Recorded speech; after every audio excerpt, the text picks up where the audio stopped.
Welcome to a brand new video. This one might take a bit longer than the weekend one, except if I read through my notes and make this somehow quicker than my weekend one.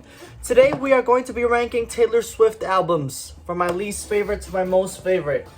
I am expecting hate from Swifties if they find this video, because I do have some controversials on here. But I don't care. I just know that I love this woman with my life, and that I think all her music is fantastic. But yes, we will be ranking Taylor Swift's albums from my least to my most favorite. I hope you guys enjoy. Let's go.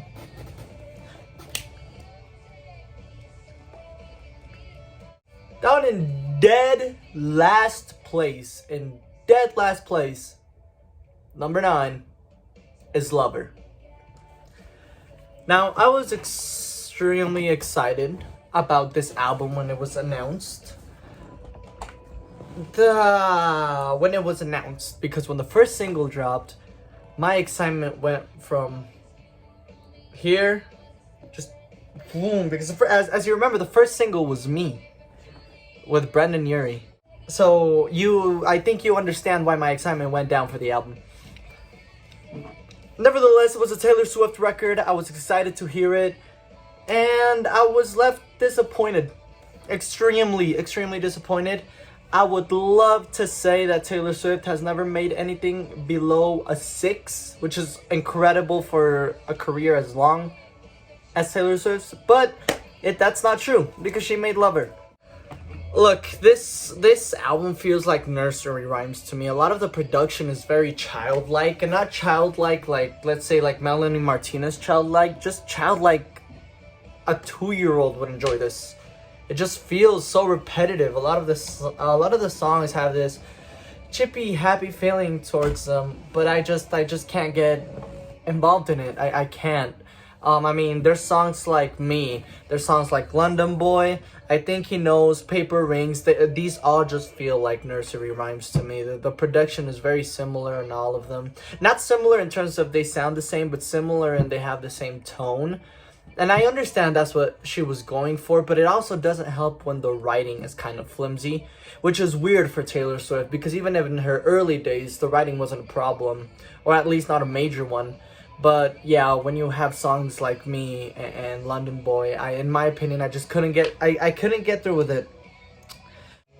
Nevertheless, there is like 2 or 3 songs I come back to. I think my favorite songs of this album are Miss Americana and The Heartbreak Prince, which in my opinion is one of her best storytelling songs, which is ironic because this song is not full of them.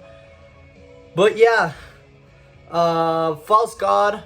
I love the horn instrument in the end. It's fantastic. And Daylight is a little nice song as well.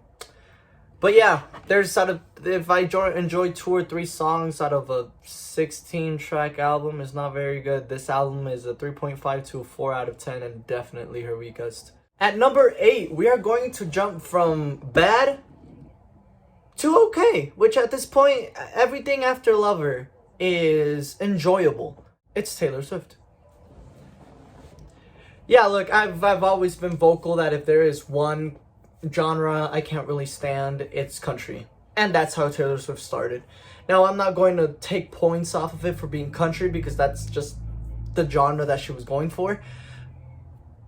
But I still don't like a lot of the country sounds come after albums after this, and it's enjoyable. Here, there's some songs that I can just do without, you know. There's several, actually. I was saying about the writing, although it is weak in some spaces, we must also remember that this is a debut album, and for the writing to be as strong as it is on some of these songs, Tim McGraw, Teardrops on My Guitar, and The Outside are just incredibly written songs. For this to be on a debut album is just fantastic. Also, her early vocals are kind of rough.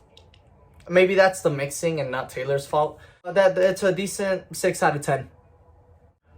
Moving up to number 7 is Speak Now, another one of her country era albums. First of all, I just want to mention that the cover for this is fantastic. It's beautiful. It's maybe her second best cover. But I'm not here to talk about album covers. We are in the good era now of Taylor Swift albums, which are 7 albums. So imagine the capacity of this woman to make music. But yeah, let's talk. Some of the country elements, again, just don't hit with me.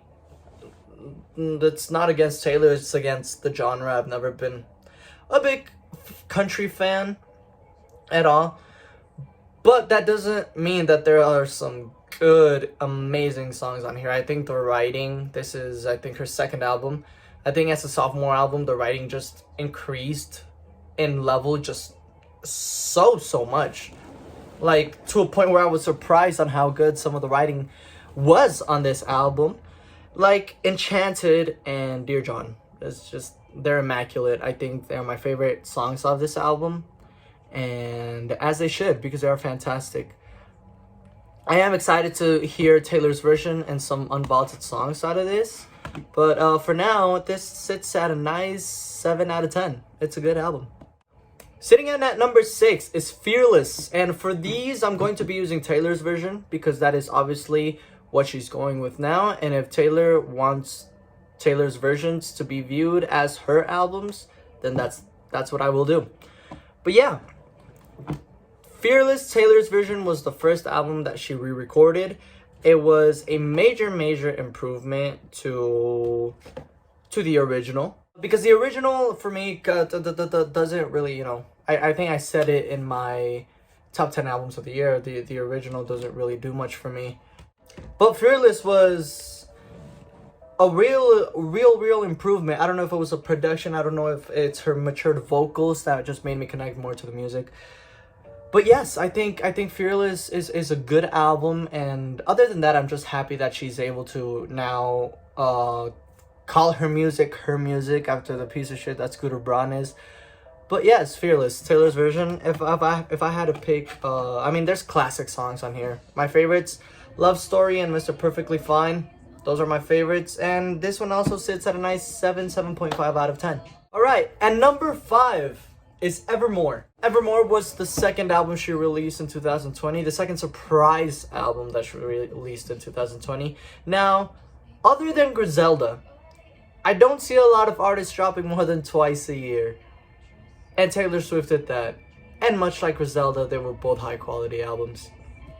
It's in the same musical style and production that Folklore is. Now, this does rank a bit lower just because it doesn't have the same highs as Folklore does, and its lows are a bit lower. There's some weird production styles on here, much like Closure.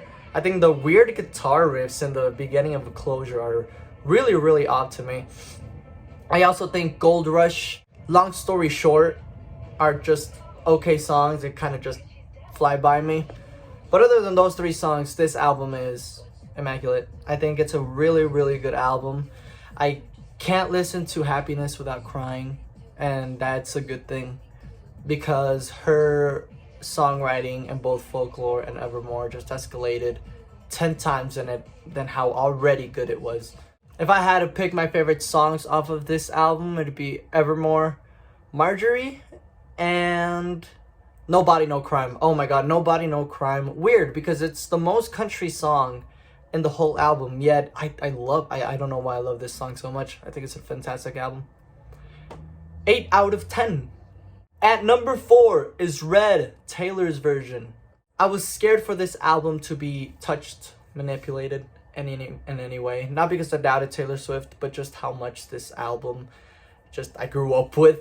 And I was scared, major changes on this. But no, it's Taylor Swift. There was no reason I should have been scared at all. I think this is, again, an improvement to the original, except maybe like 2 songs. It's all the vaulted songs are immaculate, masterclasses, masterpieces. So for this album to already be even filled with more better songs than it already was with the original, the unvaulted just adds so much. My favorite song being Run with Ed Sheeran, which is weird because I don't really like Ed Sheeran. But yes, I think Red is a real good improvement to the original. I think the duds on here are just 22 and I Knew You Were Trouble. I just feel like they needed that punch, that same punch in the production style with the chorus when it drops. I feel like they seemed bigger and heavier in the original versions, not really on these. I felt like they landed a little short here.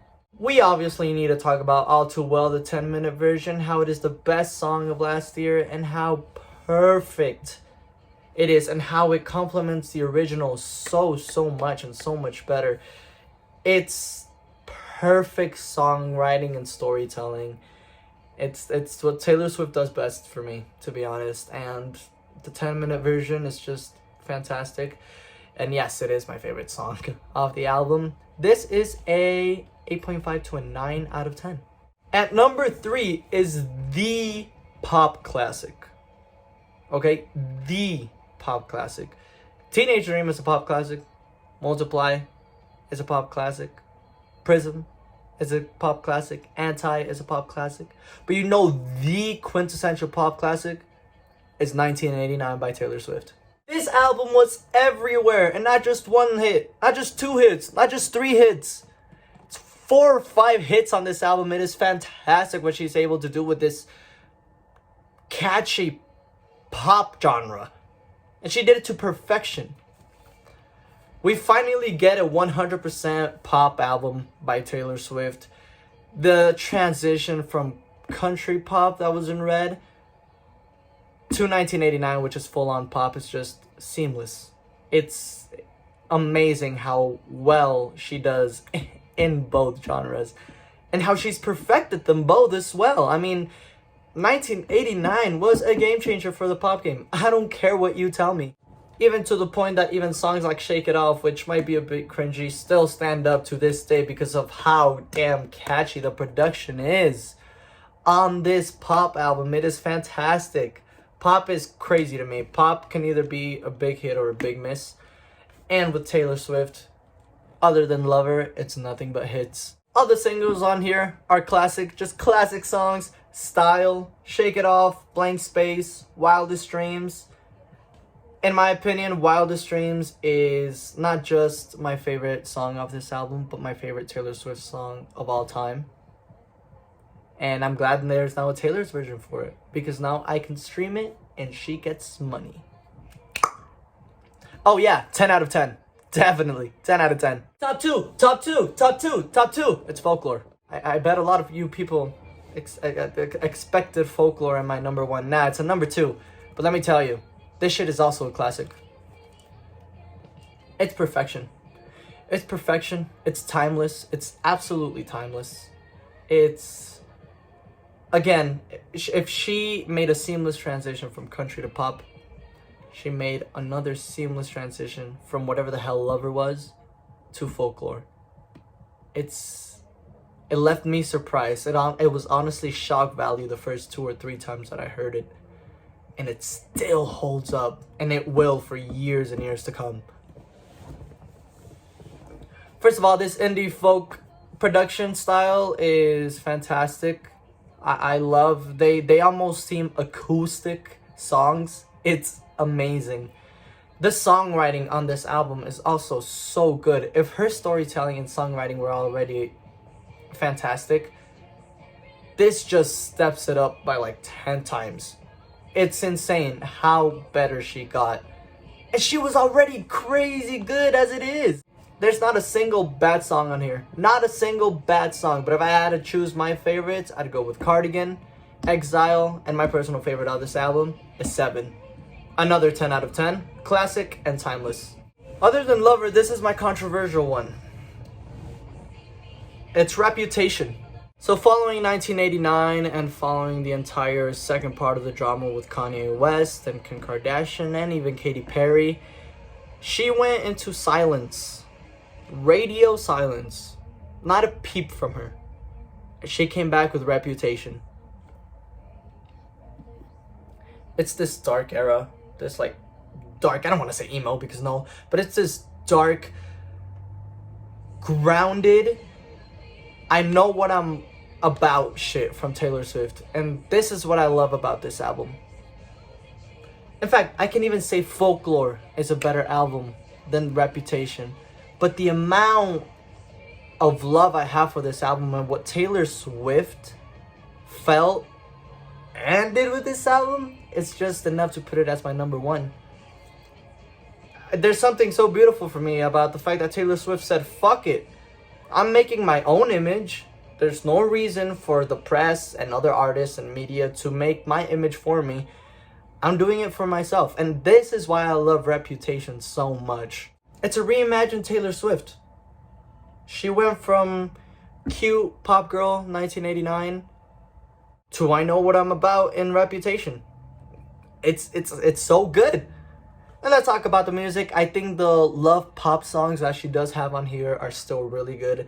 And they blend in and mesh very well with, you know, the darker sounds like trap and like rap and even trap sounds that she has on here. I think they mesh really, really good. Especially with how the album ends with New Year's Day, which I think is a beautiful closer. Going from a really, really heavy sound with Ready For It, where she is talking about much of herself and maybe found a new love, to New Year's Day, where she's finally found someone and the sound is more soothing, more acoustic, more piano driven song. I think it doesn't tell a story, but the sound of the album does, and I think that's fantastic. The production on every song here is so good. It's so good. The production on even songs that I don't like, the production is what stands out. Really, it does.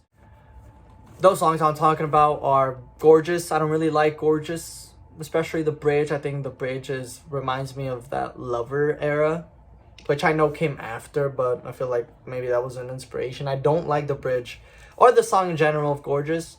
And this is why we can't have Nice Things. I feel like it's a petty Taylor Swift, which I know a lot of people say the whole album is petty Taylor Swift. Yeah, but she does it, you know, in a special way. Even Look What You Made Me Do, I really like, and a lot of people don't. But this one just felt kind of, I don't know. Also, the sound of the song didn't really fit what she was saying, which is also a reason. But yeah, other than those two songs, I love this album. And while I genuinely even think that musically, and even if you try to be objective, Folklore is a better album. But I think it's what this album stood for, Taylor Swift at the moment, is the reason I put it in at number one. Here are my favorite songs off of here, which are so many. I had to write them down. I Did Something Bad and Don't Blame Me, which are a crime that they weren't singles. These should have been the singles after Look What You Made Me Do. That's so good. So It Goes, Getaway Car. I'm still wondering if that's about Tom Hiddleston. And New Year's Day, which I already said is a fantastic closer. And look, I gave the last two albums a 10 out of 10. This is my number one. It's a 9.5 out of 10 because I don't like two songs on here.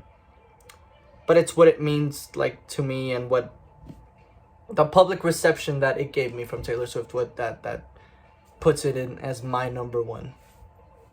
Completely forgot to mention, but this woman did a song with Future and Ed Sheeran, both of them in the same track, and still made it slap. Insane. Anyway, here's my overall ranking. Number 9, Lover. Number 8, Taylor Swift. Number 7, Speak Now. Number 6, Fearless Taylor's version. Number 5, Evermore. Number 4, Red Taylor's version. Number 3, 1989. Number 2, Folklore. Number 1, Reputation. I hope you guys enjoyed. Don't forget to like and subscribe. And as always, go stream Taylor Swift, her versions, and stay tuned for more.